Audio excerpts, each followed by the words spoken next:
My name is Christopher Malcolm, and welcome to Movable Canvas, where we talk about cinema, art, culture, and where those three things sometimes intersect. In today's episode, we'll check in with a master, making a film about a master. Paul Thomas Anderson's 2012 film, The Master, starring Joaquin Phoenix and Philip Seymour Hoffman. Paul Thomas Anderson is my favorite living director, and he has been ever since I saw Boogie Nights almost 30 years ago at a second-run movie theater just outside of town on a cold winter night.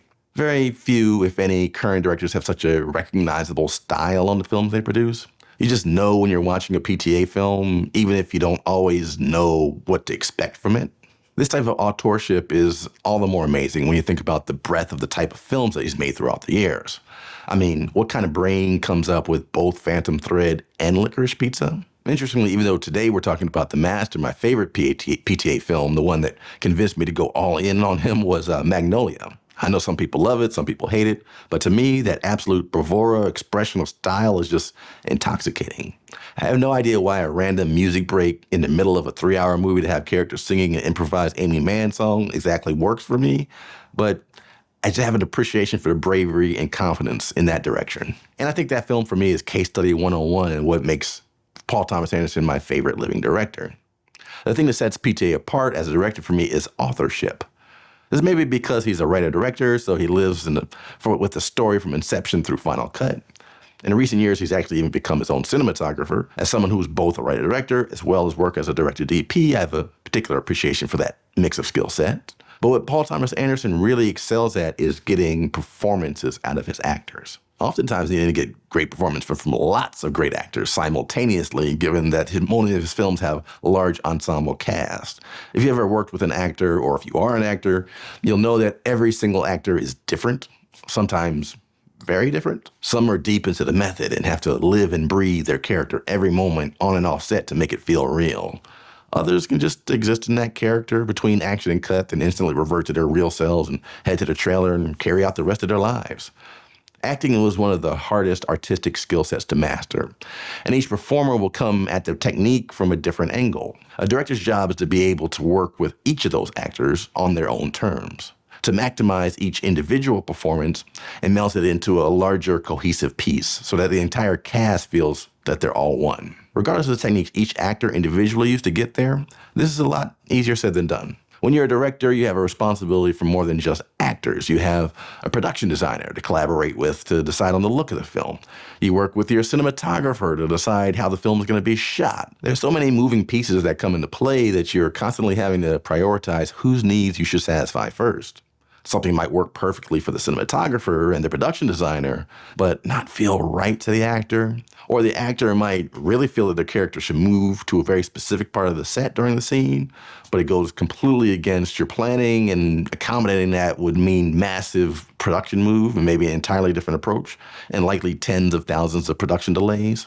So how do you go about keeping everyone on the set happy while still maintaining your original vision for the project? I was a Chicago Bulls fan growing up. I realize that comment might seem out of left field, but it'll connect in just a moment. Back then, Michael Jordan was the greatest basketball player of all time, still the greatest basketball player of all time. On the same team, you had Scottie Pippen, Dennis Rodman. All three had very different personalities, not to mention people like Steve Kerr, Tony Kukoc, etc. Yet head coach Phil Jackson was able to get those personalities to work together to win multiple championships. Likewise, when he moved to the Lakers, he was able to get frequent adversaries Kobe Bryant and Shaquille O'Neal to play together despite their well-known differences. Again, championships ensued. So what was it that made Phil Jackson such a good coach? Well, he was what we'd mostly likely called a man manager. In other words, while he had an overall vision of the plan he wanted to implement, the triangle offense, he was never too didactic to meet the individual players at their own level. He knew he couldn't just rely on a common set of rules to govern every player. He wouldn't get the best results out of them that way. He had to recognize each player's individual needs and tolerances and then coach them one-on-one in order to fit them into the larger picture. This is what a great director does. He has a specific vision for the film he or she wants to make, but he or she can still work with each actor, department head, and other stakeholder in a way that maximizes their individual skill. This is what strikes me most about PTA's work and The Master specifically. Think about all the actors who Paul Thomas Anderson has directed into some of their best performances of their career. Mark Wahlberg in Boogie Nights, Tom Cruise in Magnolia, Daniel Day-Lewis in There Will Be Blood, Adam Sandler in Punch Drunk Love. That's just to name a few. Philip Seymour Hoffman is one of the greatest actors of all time, period, end. And he may be at his best during his multiple collaborations with Paul Thomas Anderson. Hoffman is the co-star of The Master alongside Joaquin Phoenix's central character, his character being an awkward and potentially deranged drifter named Freddie Quell, who becomes a disciple of a sort of L. Ron Hubbard-inspired prophet, Lancaster Dodd, that person being played by Hoffman. The relationship between the two men is at the very core of the film, and it is the intensity of their interactions that drives the plot forward. In films like The Joker, Her, Walk the Line, Joaquin Phoenix has proven himself to be one of the most talented and mercurial actors in Hollywood. He's one of those guys that you just never know what he's about to do. It's almost unsettling. His characters just never seem to behave in a way that fits into social norms. There tends to be something a little off about his characters. It makes the characters around him uneasy, makes us as the audience squirm a bit in our seats. All of that, by the way, is a compliment. That lack of convention is what makes him immensely watchable on screen in a way that most actors will never be able to fully obtain.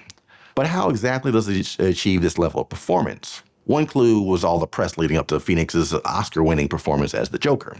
Listening to a podcast with the director of that film, Todd Phillips, he was discussing how Phoenix is the type of actor who likes to stay in character on and off set. He is the Joker, essentially, for the length of the production.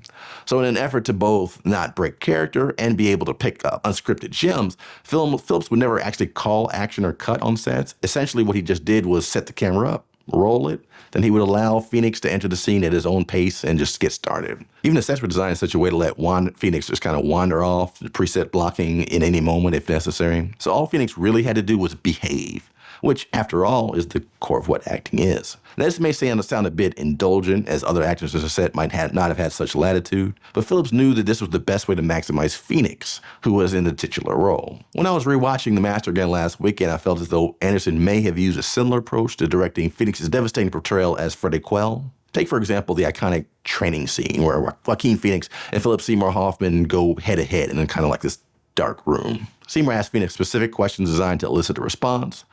For such a long dialogue scene, most directors would adopt a traditional shot, reverse shot cutting pattern that makes sure that they got the reactions for every line of dialogue. But rewatching the sequence last night, I was taken with how long Anderson holds on each individual actor before cutting. Minutes pass without cutting away from Phoenix's face as he becomes more and more distressed throughout the psychological exercise. Now, I have no idea how much of the final dialogue was scripted and how much was Phoenix and Hoffman just living in the moment, but the final result feels incredibly real and intimate. Given the length of the unbroken takes, my suspicion is that Anderson capitalized on Phoenix's unpredictability and method practice of never breaking character to just let him be Freddie. Just be in the moment and worry less about nailing every scripted line. When I see work like that, I try to put myself in the shoes of the director and I think what I could do to get a similar performance. And I can see a world in which Anderson basically set up the camera on Phoenix's angle and just let it run. Let Phoenix come into the scene at his own pace, use Hoffman off screen to keep pushing and prodding on the on-screen Phoenix to elicit certain reactions, and just let Phoenix's natural gifts deliver the gold. A lesser director would keep cutting every few seconds to try and force Phoenix's performance into a specific box.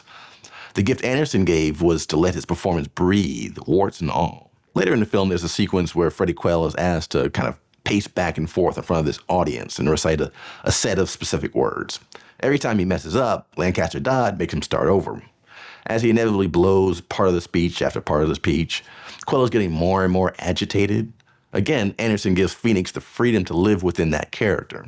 But if you look closely, there's like this chandelier in the center of the room with this pointy metal part hanging down. At a certain point, Phoenix, living in the moment, gets so agitated that he starts to jump up and down angrily. In real time, like you can see Hoffman recognize that Phoenix is about to impale himself on that sharp chandelier, and he moves forward to guide Phoenix away from the danger. Or is it Lancaster Dodd ushering Freddie Quell away from the danger? The performances are so good that I'll never really know. And that's what great acting is, making the surreal feel real. The fact that PTA can capture performances like this while simultaneously delivering some of the most visually rich storytelling of the last quarter century, it just boggles my mind. His skill is singular. Yet his real strength is his ability to maximize the potential of each individual team member and have them pull in the same direction to create a whole greater than the sum of their parts. In other words, he's a great director. Thanks again for watching another episode of Movable Canvas. If you like this kind of material, be sure to hit the like and subscribe buttons below. I chose to post a video each month where we break down some of the best films Hollywood and the rest of the world have to offer. And please do leave me a comment. Have you seen The Master? What do you think of the performances in the film? And what's your favorite PTA film? I know one battle after another is now climbing my list. I'd love to hear from you in the comments. And until next time, thanks for dropping by and have a great day.